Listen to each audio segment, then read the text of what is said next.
Chapter 21. Slipping down the empty corridors, I tried to relax, to keep my heart beating at a normal rate as it threatened to accelerate. Taking a deep breath, I stepped into the elevator and directed it to take me to C-Deck. From there, I hurried to my quarters and picked up the transmitter we'd built the night before. It was too large to hide beneath my jacket, but there was a brown shoulder bag hanging from a hook next to my closet. I used it sometimes to carry medical supplies. Grabbing it, I thrust the transmitter in.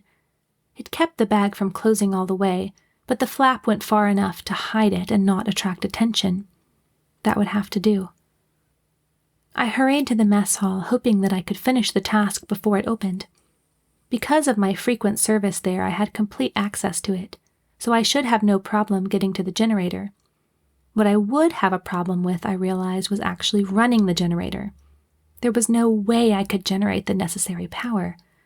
I didn't think August could, and running my eyes mentally over Kerwin's slight, boyish figure, I didn't think he would be able to either. There was nothing to do but try it.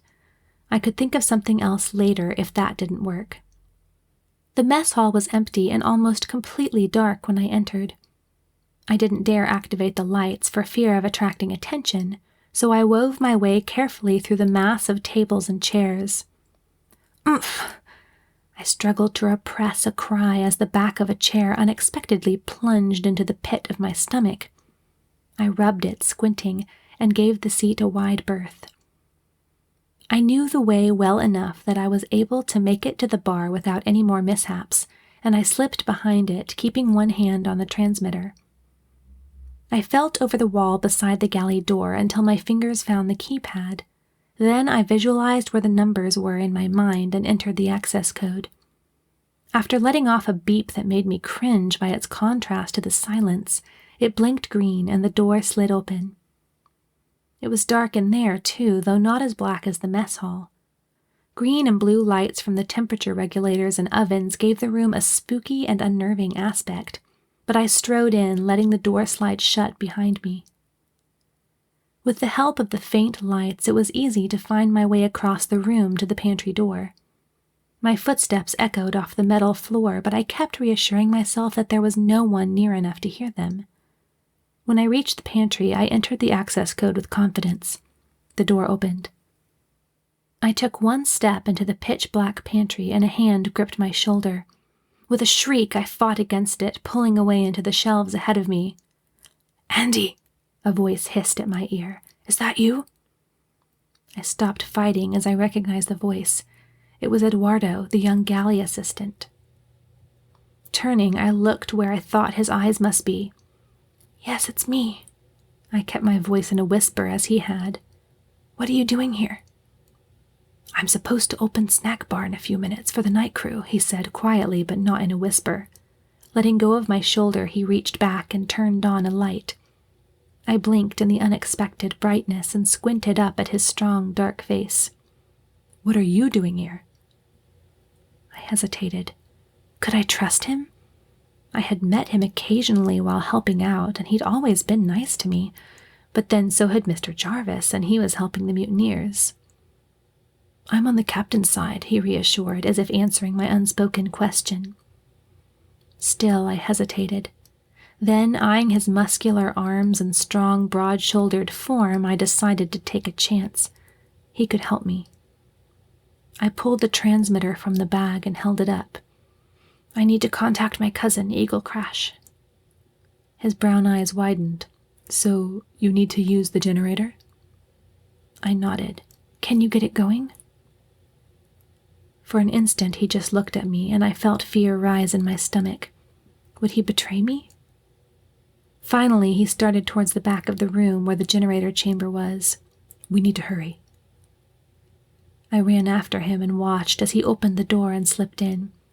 I followed, and when he turned on the light, I beheld the long, cylindrical generator in the middle of the tiny, oddly shaped chamber, its giant crank sticking out towards us and multiple wires connecting it to circuit boards covering the walls. Eduardo stepped forward and surveyed the wires that emerged from the machine, then the gadget in my hand. "How many connections can it take?" he asked. 5. He blew out slowly, then approached one of the panels. I think the connections to the ovens make the most efficient use of power. I nodded and nervously pulled out the long antenna as he began carefully unplugging different connections. I'm not an electrical engineer or anything, he cautioned, but I'll see what I can do. After a moment, he held out his hand for the transmitter, and I handed it to him, not without trepidation. It was delicate, and the smallest mistake could render it useless. But he handled it gently, lifting it above his head rather than turning it upside down to plug the cables into the bottom. After several tensely quiet moments, he handed it back to me. Should I go ahead and start the generator? I nodded and began turning the rather crude dial to modulate the frequency. I hoped I'd been able to get it precise enough to get to the Alacrity's frequency, which I knew by heart, 189.4 gigahertz. Eduardo had begun turning the crank, and it squeaked at first, making me cringe. The generator began to whine, a low rumbling sound at first, slowly getting higher and faster as he turned. "Got it yet?" I murmured. He looked at the gauge, sweat already beginning to form on his forehead. "Not yet," he said. The steady hum grew as he cranked. I stood there, waiting. A moment later, he announced, "Now!" I flipped on the transmitter, looking at the tiny indicator. It said we were at 188.9. I turned it slightly, which brought it to 190.8. Biting my lip, I laid my finger on the dial and moved it as little as I could. It now read 189.0. I pressed my finger carefully on the dial, attempting to turn clockwise less than a millimeter. It was raised to 189.5. Biting harder, I jiggled the transmitter. The indicator slipped to 189.4. I locked the dial, then pressed the transmission button and slipped my headset on to wait for connection to be established. "Hurry," he grunted, still cranking vigorously. A wave of static came over my headphones, and I began to speak. "Alacrity 1, this is Andi Lloyd. Crash, do you read?" For a second, the only sound that met my ears was sporadic buzzing, but then a fuzzy voice crackled through. "Andi, I can barely hear you. This is Prescott Wales." "Mr. Wales, our ship has been taken over by Commander Howitz. We are being forced to take him to Sector 4000. We've been... contact... couldn't find... Mr. Wales, please help us." "Come... Sector..." Static obscured most of his words. Eduardo cranked with all his might, but I was losing the connection. "Sector 4000, Mr. Wales. Commander Howitz is forcing us to travel to Sector 4000. I said each word carefully and clearly, hoping desperately that he would be able to understand. "We'll try..." Light appeared under the door, and I dropped the transmitter. Eduardo let go of the crank and jumped out of the way to keep from being hit by its inertial spinning. Grabbing the transmitter, he disconnected it from the cables and shoved it into my arms. As we heard footsteps outside the door, he pushed me to the back of the room and opened a small cabinet door in the darkest corner. "Get in." Without stopping to think, I crawled inside. He slammed the door shut behind me. I held my breath, listening. For a second, I only heard Eduardo's footsteps as he walked back to the center of the room. Then the whir of the generator stopped. For a fraction of a second, there was nothing. Then the sound of the door opening broke the silence. "What are you doing here?" asked a voice. "Why isn't the snack bar open yet?" "One of the ovens wasn't working, sir." Eduardo's voice was confident. "I came to check the connections and see if running the generator would help." There was more silence, then a few more footsteps. "Have you seen Andi Lloyd anywhere?" "Yes, sir. I saw her this morning." My heart rose in my throat, and a scream rose with it. I had to force myself not to clap my hand to my mouth. "She was just coming out of her room. I think she was going to sickbay." My heart settled again. Another silence. I breathed gently, trying not to make a sound. "Open the snack bar immediately." "Yes, sir." There was one more brief silence, then the footsteps retreated and the door slid closed. I waited for a moment, not sure whether it was safe to come out or not. Before much time had elapsed, the cabinet door opened, letting the dim light of the chamber in. Eduardo's dark, worried face met mine. "Come on," he whispered. "He's gone." I took his offered hand and he helped me climb out. "Thank you," I gasped, trying to get my bearings. Nodding, he led me through the pantry, turning on the light as he entered. "You'd better leave right away." "Thank you," I said again as we stepped out into the galley. "Try not to attract too much attention," he whispered. In a sudden motion, I pulled the transmitter out of my bag and handed it to Eduardo, who looked blankly at it. "Crush it and throw it in the recyclator," I insisted. "I wouldn't want them to search me and find it." Nodding, he took it and carried it over to the other side of the room. I took a deep breath, then rushed out.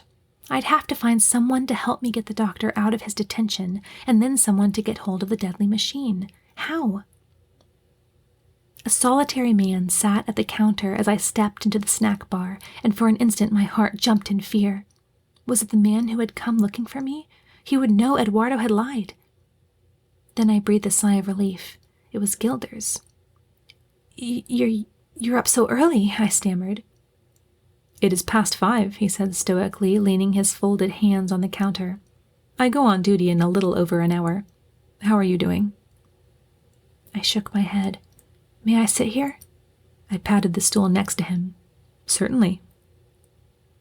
I sat down. "Have you become invisible yet?" "I think so. My wristcom is still being allowed to transmit." There was a silence as I swallowed and licked my lips.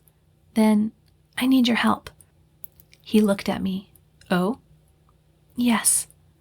Looking down, I twisted a corner of my jacket. "We have to free the doctor and then get the machine out of Commander Howitz's quarters." "That memory eradicator that Lieutenant Howitz told us about?" "Yes.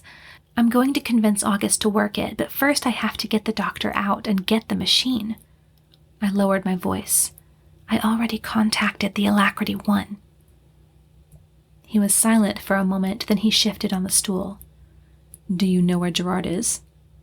"Yes," I said eagerly, looking up to meet his calm eyes.